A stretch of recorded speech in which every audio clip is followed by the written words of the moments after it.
Hi, everyone. My name is Justin Turner. I'm the engineering leader for digital fulfillment at HEB. And today I'm going to be talking to you about our journey going from a proof of concept system and business to one that it was very successful in a short period of time and the very real challenges that came along with that.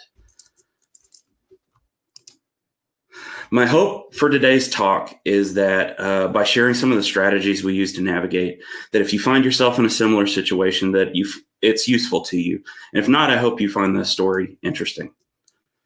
A little bit about HEB. It is a Texas-based retailer that was established in 1905. It has several hundred locations across Texas and Mexico. And it's deeply ingrained in the spirit of Texas. If you talk to any Texan, they're going to tell you what HEB means to them. One of the services we provide is curbside and home delivery. This allows our customers to go online to shop for their groceries, and then we do their shopping in the store on their behalf, ultimately handing it off at the curb to them or taking it to their door. The tools that we use to do that are called FAST. They're a mobile application that allows our employees to shop through the store, compose orders, to navigate, and ultimately hand the order off to our customer, as well as a web application that allows our curbside leadership to have an eye in the sky and monitor the health of their curbside.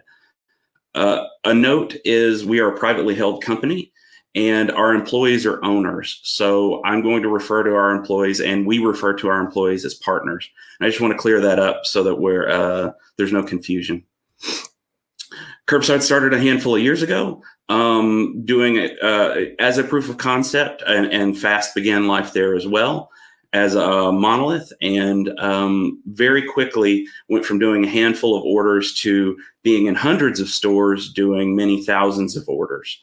That success and scaling was great for HEB. It was great for our customer, but it was really challenging for the engineering teams that built and support FAST. The problem really started with the fact that the proof of concept took off quickly. We made some early decisions, not knowing how fast we were going to move, that very quickly cemented in place and made it much harder to change the system over time. Also, with this diagram, you can see all of the lines. Those are all dependencies and integrations that we were tightly coupled to. We had a brittle architecture, a brittle technical stack, and any failure in the system could result in failure for the entire system. So we started to treat production very carefully because of that. Even though this was a fast-moving business that had to pivot on new learnings, we were moving very slowly to make sure that we didn't introduce any impacts. So it wasn't a great spot to be in. We were also starting to see increasing incidents as we scaled up. The impact to our stores when we have an incident with FAST is partners who are shopping through the store, putting together our customers' groceries and orders, suddenly lose access to what they've put away, where they've put it, when the next customers are coming, and what the rest of the orders are throughout the day. So they're effectively dead in the water. And that translates into late orders and even a brief impact, leading to a long tail of stores trying to recover and make up the time that they lost. So the stakes are very high. The impact to the team for these increasing incidents was a significant drain on their morale, their health, and we practice extreme ownership. We own what we build. We have our own on-call rotations, and we want to make it the best experience possible, but we're very aware of the stakes, and that leads to incidents being very high stress scenarios. So the morale was lowering. And from a personal perspective, when things were at their worst with FAST, in early 2019, I was in a situation where my wife had to be hospitalized for 5 weeks to prevent my twins from being born before they were viable. My CIO graciously allowed me to take the time that I needed to be there for my family. And I was there. I did what I needed for my daughter and my wife. But during my free time, the little that I had, I reflected and I was like, these next coming months are going to be hard. This is a time for change, and I want to make things better for my team and myself. So with those few free moments, I really started looking into all of the buzzwords, the technology, the things you hear about. But when you're delivering rapid business value and firefighting, you don't have the time to invest in. And I put together a high-level strategy. Our end of March, my twins were born and did a couple of months stint in the NICU. They during this time, we had the worst outages in the history of Curbside. This was, with everything going on with the team and with myself and with these incidents, this was a really big motivation for us to start reinventing ourselves quickly. So we kicked it off. We knew we wanted cloud native. We wanted domain-driven design. We wanted to move faster, and we wanted higher uptime. So we kicked off our strategy to go to microservices. That is not what this talk is about. I just want you to be aware, while we were doing all of our resiliency efforts, while we were continuing to enhance the fast monolith, we were also reinventing ourselves. And the services will come back into play in the story in a little bit. Our first focus was to really bring competency to our team so we could go through this journey. We started with site reliability engineering. We did the academic approach of books, courses, training, but the most beneficial thing that we did was actually taking some of our partners and embedding them on the platform team so that we can move somebody else's agenda forward and do real work while learning these fundamental skills. And when they came back to the team, they brought them with them. And that got us all the SLIs, SLOs, and improved observability practice, all the benefits of SRE. But one of the other things that we got out of it was we were able to look at all of our postmortems for the incidents that were occurring and actually dig in for a data-focused approach of where are the most impactful places we could put our cycles, being as stretched as thin as we were, to get us some air cover and some improvements on the monolith. We started with our integrations. All those lines on that chart before are things that our systems depend greatly upon. Product data, pricing data. And if anything happened to one of those systems and we needed that data, that led to end user impact. So we knew we wanted to fix that. In the background, we had been working on these microservices and building up our cloud competency. And we went ahead and utilized that to put some anti-corruption services in place. Basically a buffer between the monolith, our new services, and the integrations they depend upon to bring the data closer to us and help us weather the storm when the unexpected occurs. This was around the time that we introduced chaos engineering at HEB.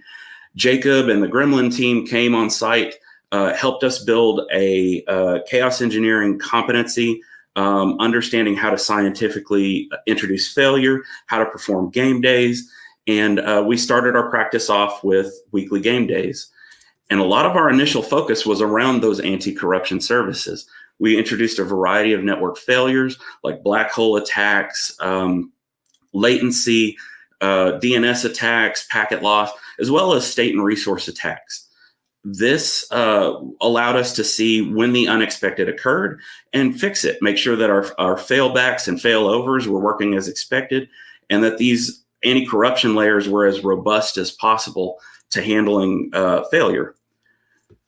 The impact of all this effort was we had incident response automation around most of our integrations. When the impacts did occur, the anti-corruption layer could handle it and be our buffer, and the end users were no longer impacted. And this gave us the air cover to start doing a little bit more. We took our new mindset and we applied chaos engineering against the monolith itself. We worked with our server team at HEB and introduced a variety of manual attacks with CLI-based attacks, just to see what failures could occur and what could we do to reinforce the monolith. And we found a few things. We also benefited the services because as we were moving, we still had a hard dependency on what functionality remained in the monolith. Our next area of focus was really around the database. We were in a situation where not every incident was a hard down outage, but we were constantly firefighting it. We were seeing increased I/O. We were seeing increased latency, resource contention, just a variety of symptoms without knowing what the cause was.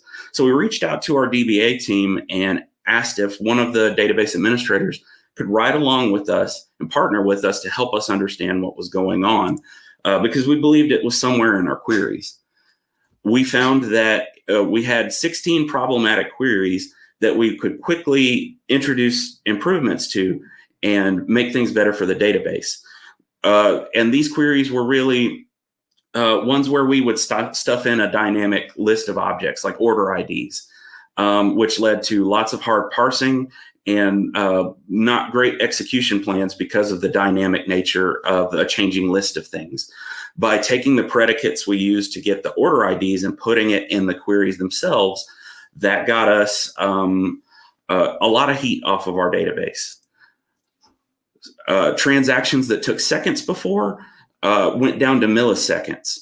The improvements introduced to, improved our latency and performance by over 30% across the entire application, and the resource constraints we were running into resolved. One query in particular was using 7% of our database's CPU.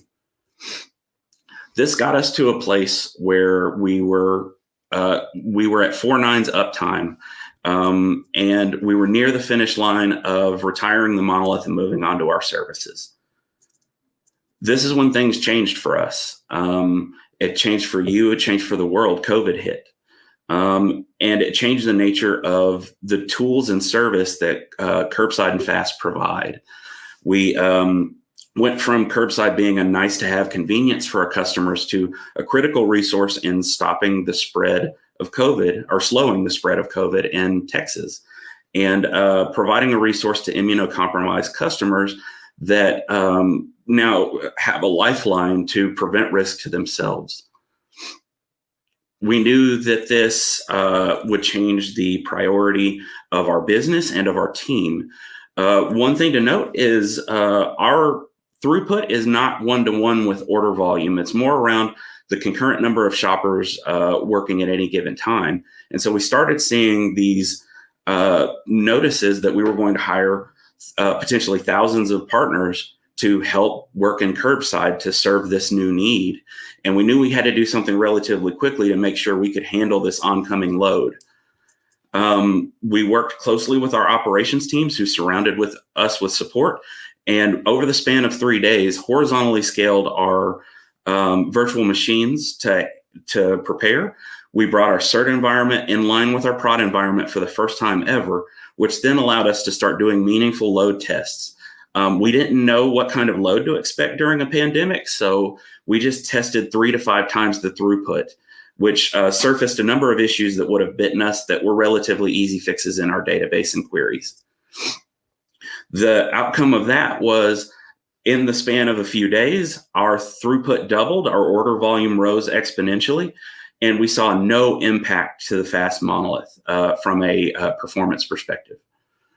While we were doing all of this, we were also putting our cycles back towards the monolith to add features in that were really important to Texans, handling the inventory shortages by making best available products available to our partners to shop, and adding things in like Snap so that all customers around a Curbside could utilize it, as well as a number of other features. It was the right thing to do for Texans. The side effect was it pushed our timeline out for services. And we still firmly believed that the monolith was not the right tool any longer for HEB. And we needed to bring that timeline down so that we could ultimately replace it. So we made some changes. We quickly reorganized ourselves. We brought in engineers from a variety of my other teams, as well as brought in a number of the platform teams to help us get the goalpost moved closer to us and to move a little bit faster. We also adopted technologies like Linkerd that were on our roadmap that could take care of a lot of things for us, like service discovery, networking, mutual TLS, improved observability, all of the promise of service mesh. We were successful. We were very quickly able to turn around the remainder of work needed to go into our first store but we had low confidence that we would be able to handle the realities of production, given that we turned this work around really quickly. So we had a giant backlog of chaos work that we wanted to work through that we had been ignoring dealing with the COVID situation. So we came up with a strategy to handle that backlog very quickly and introduce as much failure as possible. We blocked off an entire week and dedicated it to chaos. Just as much failure as we could, and also visiting some exercises that were more advanced than just running game days, which we had mostly been doing up to that point. We started by working with our network team to introduce IDP, DNS, zone attacks to really understand would we fail over correctly, how would we handle that, and introduce improvements where we could. We also did a number of manual attacks against our database, introducing locks, corruption, making sure that we could restore and recover and had good runbooks in place to keep that MTTR low and teach us how to use our new cloud native databases. We also brought Buoyant in, who helped us understand how Linkerd worked under the covers and helped us model some attacks against it. We did things like scaling pods to hundreds suddenly to make sure that we could handle a spike. And what we found was our Kubernetes configuration needed improvement and couldn't handle that spike, but Linkerd did just fine. One of the other attacks was attacking the proxy injector itself. This made it so that our services couldn't scale. Buoyant helped us understand what was happening and how to build some run books to recover from that, which then increased our confidence. It got us to a place where we felt comfortable running this in a production environment. We then started to work through our backlogs with the rest of our chaos tests, doing things like attacking the cache between services or the services themselves, making sure the failbacks worked, introducing fixes where needed. One of the more beneficial things that we did is daily we ran red versus blue attacks. We had the platform team come in, make attacks against us and our services, and us treat it like a real production incident, responding and going through all of our run books and making sure we were covered. In addition to using Gremlin, they did things that we didn't expect, like deploying a bad commit and then bringing down our deployment pipeline, which exposed we didn't have the monitoring, alerting, or anything in place, or even a good understanding enough of our deployment pipeline to get it back up quickly, which then allowed us to close that gap and made us better for it. One of the long-term benefits of these exercises and our ongoing red versus blue practice is it reduced the need for heroes. A lot of our best responders who are first to the bridge, even if they're not on call, we did some human chaos engineering and actually removed them from the rotation, and in some cases made them attackers. And this brought some of our other engineers to the forefront and allowed them to show that they're just as competent, just as capable, and it led to us having healthier on-call rotations. It also improved our MTTR and incident communications because we were able to practice without having being in a live fire scenario. The last thing that we did was we ran Coop Doom on top of our cluster. It was a lot of fun running Doom on the cluster and randomly killing our pods and seeing how our system behaved. And we were actively shopping while we were doing it. And what we saw was Kubernetes was really resilient at bringing our services back up and really speedy about it. And the end user was seeing errors, but still fundamentally able to complete a shop. So with all that we did this week, during that week, and the improvements that we introduced from our findings, we were confident to start rolling into stores. So early July, we rolled into our first store. And since then, we have been continuing to roll out to the remainder of stores with the hope of being able to turn off the monolith by the end of the year. It's made our team where we can move much faster. We're no longer afraid of production, but we do still respect it, but we move much faster and our system is overall much healthier. The impact to our customers was in their time of need, we did our part to make sure that the stores could service them. You can see from these real customer comments that were submitted with orders that they really appreciated the service being available. And that led to reduced stress for our engineers. The folks who respond, support these systems, get to have a much healthier work-life balance when we complete this journey, and it's much better now. And they get to focus on the things that matter to them, and we ultimately get to have a higher morale across the team. And from a personal perspective, I get to keep leading an area that I care deeply about, as well as focusing on the things that matter most to me in the world. So I'm much happier. The thoughts I'll leave you with before Q&A is the teams who built the original FAST and all of the problems inherent in it are the same ones that replaced it. We built that competency ourselves. And if you find yourself in a similar situation, I would say that's a worthy investment to make. The other would be, if you're find yourself in this scenario, it's really tempting to ignore what you have and focus on the lifeboats versus the thing you have, the ship you have that's taking on water. We never did that. We focused on making the monolith the best thing it could be to give us the air cover to get to the finish line.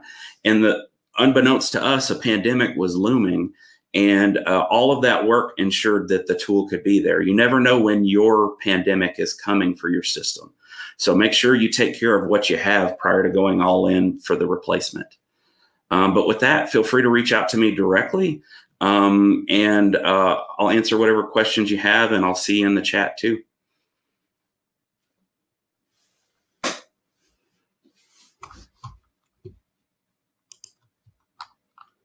Relevant for everyone kind of watching. Like, we are in 2020, we are stuck in COVID, we are in quarantine, and it's just amazing to kind of see how the journey of a store that many folks know. I know that I was just looking at the hallway track, and one of our attendees, Taylor, was mentioning how they've had maybe like 30 to 50 like just pickups from the store. And when we think about the scale of how all these states, like, folks are in quarantine, some are really have like a high risk that they really can't do all their shopping. So it's just amazing to hear how your team prepared so early on. And I love your way of saying you don't know when your pandemic is looming, because that's so true. It's like you're really preparing for those moments of matter, but you don't know when that moment is going to strike. And COVID was that moment for a lot of companies. So we do have some questions coming in. I'll start off with the first one. Tanya asks, well, she said first, "This is awesome. How are y'all improving on a day-to-day basis? Most people are choosing to use Curbside a lot more?" Question mark. Yeah, lots of people are still continuing to utilize Curbside. That graph that I had on that slide was from earlier. The throughput is much, much higher now, as well as the throughput on the services themselves. We're improving by focusing on the 4 key metrics and focusing on, we're still rolling out, so we're still finding all of our issues now are not really around the stability of the system. They're more about bugs and things that we find that we need to fix for the store. So we're focused on improving those so that we can get to the finish line of this thing, and focusing on how we have good change safety in place so that we can move faster. That's amazing. Our next question is, how did you test the increased throughput? Was this done using a generated test data? Also, was this done end-to-end or more localized, kind of like a single service load? It was done end-to-end. We would put orders in. Our quality engineering team would submit orders through our non-production website environment, which would flow through all of the integrating systems and end up with us. And our load tests were performed with Locust scripts and some tools that could generate the amount of load that we needed. That's amazing. So cool to be able to like bring together chaos engineering and load testing. Oh, yeah. Our next question is something actually really, really awesome. So how did your leadership react after you were able to implement the chaos engineering practice and kind of launch Curbside with such a confidence versus how they first reacted initially? I think they're very supportive of it, and at this point, it's about how do we spread the practice throughout the rest of HEB. We're the early adopters, and so we're really focused on making the sales pitch to the rest of HEB that this is it's a new way of thinking to model failure actively against whatever you build. And everybody's on their own transformation journey in their own area, so not everybody goes straight to chaos engineering. I would say that's step two of some fundamental things that need to happen in the first place. But everybody's been really supportive, and honestly, it helps that chaos engineering has a really cool name and the tools are cool, which makes adoption much easier. That's awesome. And yeah, it's true. Like everyone's journey is going to be very different from the technologies that they're using, from their budgets, from their leadership buy-in. So everyone kind of has to start somewhere. We have more questions coming in, but we're up with time. So I would like to invite everyone to continue the conversation by joining us on Slack. You can find Justin in the QA-Justin-Turner channel, and make sure to post all your questions there. We'll be dropping all the ones from Big Marker for Justin to kind of have some questions to start off. But thank you so much for being a Chaos Conf speaker. And it's so great to hear all the work that y'all are doing. Thank you. Thank you, Anna. And thank you, everybody.